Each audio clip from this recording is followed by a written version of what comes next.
మన ఇండియన్ రైల్వేస్లో ఒక సరికొత్త హిస్టరీ క్రియేట్ అవ్వబోతుంది. మన భారతీయులందరి బుల్లెట్ ట్రైన్ కళ త్వరలోనే నిజం కాబోతుంది. ఎప్పుడెప్పుడా అని ఎదురు చూస్తున్న ఈ మెగా ప్రాజెక్టుపై ఇండియన్ గవర్నమెంట్ ఒక ఆఫీషియల్ అప్డేట్ ఇచ్చింది. గుజరాత్లోని సూరత్ నుంచి బిలిమోరా మధ్య 50 కిలోమీటర్ల రూట్ను బుల్లెట్ ట్రైన్ 2027 నాటికే ప్రజలకి అందుబాటులోకి రానుందని చెప్పింది. ఇక 2029 కల్లా ముంబై టు అహ్మదాబాద్ కారిడార్ మొత్తం బుల్లెట్ ట్రైన్ పరుగులు పెట్టనుందని క్లారిటీ ఇచ్చింది. అసలు ఈ బుల్లెట్ రైల్ స్పెషాలిటీస్ ఏంటి? కేవలం కొన్ని నిమిషాల్లోనే 100 కిలోమీటర్లు ఎలా దాటేస్తాం? అలాగే ఈ ప్రాజెక్టులో భాగంగా సముద్రం కింద ప్రయాణించే అండర్ వాటర్ టనల్ విశేషాలేంటి? ఈ వీడియోలో కంప్లీట్గా తెలుసుకుందాం. స్కిప్ చేయకుండా ఎండ్ వరకు చూడండి. నార్మల్గా మనం ట్రావెల్ చేసేటప్పుడు టైం సేవ్ అవ్వాలని కోరుకుంటాం. కానీ బుల్లెట్ ట్రైన్లో వెళ్తే ప్రయాణ సమయాన్ని ఏకంగా గంటల నుంచి నిమిషాల్లోకి మార్చేస్తుంది. ఫర్ ఎగ్జాంపుల్, గుజరాత్లోని సూరత్ నుంచి బిలిమోరా వెళ్ళాలంటే నార్మల్ ట్రైన్లో 45 నిమిషాల నుంచి గంట టైం పడుతుంది. అదే రోడ్డు మార్గంలో వెళ్తే కనీసం గంట పైనైనా పడుతుంది. కానీ ఒక్కసారి బుల్లెట్ రైల్ వస్తే జస్ట్ 9 నుంచి 10 నిమిషాల్లో ఈ 50 కిలోమీటర్ల జర్నీ కంప్లీట్ అయిపోతుంది. ఊహించుకోవడానికే అద్భుతంగా ఉంది కదూ. ఇక దీని స్పీడ్ గురించి మాట్లాడుకుంటే గంటకి 320 కిలోమీటర్ల వేగంతో ఈ ట్రైన్ ప్రయాణిస్తుంది. ఇంతటి హై స్పీడ్తో దూసుకెళ్లే బుల్లెట్ రైల్ ప్రాజెక్ట్ మన ఇండియాలో ఇదే మొదటిది కానుంది. ఈ ట్రైన్లో జర్నీ చేస్తుంటే ప్రయాణికులకు ఒక విమానంలో ప్రయాణిస్తున్న ఫీలింగ్ కలుగుతుంది. అయితే ఫ్లైట్ జర్నీకి బుల్లెట్ ట్రైన్ జర్నీకి ఒక పెద్ద డిఫరెన్స్ ఉంది. జనరల్గా ఎయిర్పోర్ట్స్ అన్నీ సిటీకి దూరంగా అవుట్స్కట్స్లో ఉంటాయి. కానీ ఈ బుల్లెట్ రైల్ స్టేషన్స్ అన్నీ సిటీ సెంటర్స్లోనే ఉంటాయి. దీనివల్ల boarding time, local travel time కలిసి వచ్చి ప్యాసింజర్స్కి చాలా టైం సేవ్ అవుతుంది. ఒకవేళ మనం ఫ్లైట్లో వెళ్తే ఎయిర్పోర్ట్కి 2 గంటల ముందే చేరుకోవాలి. క్యూ లైన్లో ఉండి లగేజ్ చెకింగ్ చేయించుకోవాలి. అలాగే బోర్డింగ్ పాస్ తీసుకోవాలి. కానీ బుల్లెట్ ట్రైన్ ప్రయాణానికి ఈ తలనొప్పులు ఏమీ ఉండవు. జస్ట్ అలా వచ్చి ట్రైన్ ఎక్కితే కనురెప్ప మూసి తెరిచేలోపు డెస్టినేషన్ వచ్చేస్తుంది. మరి ముంబై టు అహ్మదాబాద్ జర్నీ ఎలా ఉండబోతుందో ఇప్పుడు చూద్దాం. ప్రస్తుతం ముంబై నుంచి అహ్మదాబాద్ వెళ్ళాలంటే జనరల్ ట్రైన్లో కనీసం 6 నుంచి 7 గంటల టైం పడుతుంది. బై రోడ్ వెళ్తే 8 నుంచి 9 గంటలు పడుతుంది.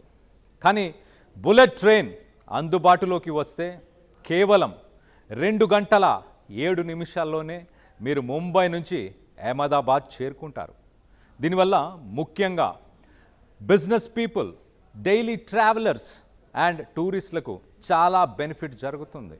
పొద్దున ముంబైలో బ్రేక్ఫాస్ట్ చేసి మధ్యాహ్నం అహ్మదాబాద్లో మీటింగ్ అటెండ్ అయ్యి మళ్ళీ రాత్రికి ఇంటికి వచ్చేయచ్చు. ఈ Mumbai to Ahmedabad high speed rail corridor total పొడవు 508 కిలోమీటర్లు. ఇందులో మెజారిటీ పార్ట్ అంటే 352 కిలోమీటర్లు గుజరాత్ స్టేట్లోనే ఉంటుంది. మిగిలిన 156 కిలోమీటర్లు మహారాష్ట్రలో ఉంటుంది.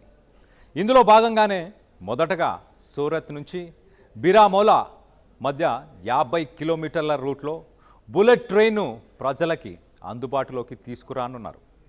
ఈ మెగా ప్రాజెక్ట్ కోసం ఇండియా జపాన్కు చెందిన షింకెన్సన్ అనే ఒక వరల్డ్ క్లాస్ టెక్నాలజీని యూజ్ చేస్తుంది. ప్రపంచంలోనే అత్యంత సేఫెస్ట్ పంక్చువల్ ట్రైన్ సిస్టమ్గా దీనికి పేరుంది. జపాన్లో ఈ ట్రైన్స్ సెకండ్ల తేడాతో కూడా లేట్ అవ్వవు. ఈ ప్రాజెక్ట్కి జపాన్ ఇంటర్నేషనల్ కోఆపరేషన్ ఏజెన్సీ భారీగా ఫైనాన్షియల్ అండ్ టెక్నికల్ సపోర్ట్ అందిస్తుంది.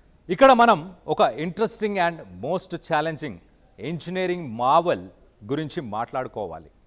ఈ ప్రాజెక్ట్లో భాగంగా ఇండియాలో మొదటిసారిగా సముద్రం కింద రైలు ప్రయాణించబోతుంది. ఎస్, మీరు విన్నది నిజమే.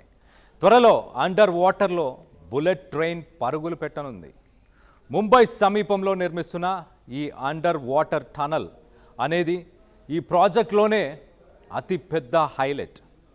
దాదాపు 7 కిలోమీటర్ల పొడవైన ఈ సొరంగం సముద్రం అడుగున భాగం నుండి వెళ్తుంది. ఇంతటి అడ్వాన్స్డ్ ఇంజనీరింగ్ టెక్నాలజీని ఇండియాలో ఉపయోగించడం ఇదే మొదటిసారి. ఈ ప్రాజెక్ట్ కంప్లీట్ అయ్యాక సముద్రం కింద నుంచి బుల్లెట్ ట్రైన్లో అలా స్పీడ్గా దూసుకెళ్తుంటే ఆ ఫీలింగ్ అద్భుతంగా ఉంటుంది. అలాగే ఈ 508 కిలోమీటర్ల ట్రాక్లో మెజారిటీ పార్ట్ ఎలివేటెడ్ ట్రాక్గా, అంటే స్తంభాలపైన నిర్మిస్తున్నారు. దీనివల్ల 2 లాభాలున్నాయి. ఒకటి, భూసేకరణ సమస్యలు తగ్గుతాయి. 2, ట్రాక్పై ఎలాంటి అడ్డంకులు, క్రాసింగ్స్ ఉండవు. కాబట్టి రైలు తమ మ్యాక్సిమం స్పీడ్ గంటకు 320 కిలోమీటర్ల వేగంతో ఎక్కడా బ్రేక్ లేకుండా దూసుకెళ్తుంది. ఈ ప్రాజెక్టు వల్ల ఫస్ట్ బెనిఫిట్ అయ్యేది గుజరాత్ ప్రజలే అని చెప్పొచ్చు. ఎందుకంటే 2027లో సూరత్ నుంచి బిలిమోరా మధ్య జరిగే ఫస్ట్ ఫేజ్ రన్నింగ్ ఒక ట్రయల్ రన్గా ఆపరేషనల్ సక్సెస్గా నిలవబోతుంది. ఈ బుల్లెట్ రైల్ కేవలం ప్రయాణాన్ని సులభతరం చేయడమే కాదు, ఇండియా ఎకానమీకి ఒక పెద్ద బూస్ట్ ఇస్తుంది. ఈ రూట్స్ వెంట కొత్త business hubs, real estate growth, వేలాది మందికి ఎంప్లాయ్మెంట్ లభిస్తుంది. ఈ ప్రాజెక్ట్ సక్సెస్ అయ్యాక ఇండియాలోని మిగతా మెట్రో సిటీస్ అయిన ఢిల్లీ, కోల్కతా, బెంగళూరు, చెన్నై, హైదరాబాద్ వంటి నగరాలకు కూడా ఇండియన్ గవర్నమెంట్ బుల్లెట్ రైల్ నెట్వర్క్ను ఎక్స్టెండ్ చేసే ప్లాన్లో ఉంది. సో ఫ్రెండ్స్, చూశారు కదా, ఇప్పటికే బుల్లెట్ ట్రైన్స్ నడిపిస్తున్న జపాన్, చైనా, ఫ్రాన్స్, స్పెయిన్ లాంటి టాప్ కంట్రీస్ సరసన ఇప్పుడు మన ఇండియా కూడా గర్వంగా నిలబడుతోంది. 2027లో ఫస్ట్ ఫేజ్, 2029 కల్లా ఫుల్ కారిడార్ అందుబాటులోకి వస్తే ఇండియా రవాణా రంగం ఫేస్ పూర్తిగా మారిపోతుంది. మరి ఈ అద్భుతమైన బుల్లెట్ రైల్ ఎక్కడానికి మీలో ఎంతమంది ఈగర్గా వెయిట్ చేస్తున్నారు? సముద్రం కింద ప్రయాణించే ఆ ఎక్స్పీరియన్స్ ఎలా ఉండబోతుందని మీరు అనుకుంటున్నారు? కింద కామెంట్ సెక్షన్లో మెన్షన్ చేయండి. ఇలాంటి మరిన్ని ఇంట్రెస్టింగ్ వీడియోస్ కోసం మన ఆర్ స్ట్రీమ్ ఛానల్ని ఇప్పుడే సబ్స్క్రైబ్ చేసుకోండి.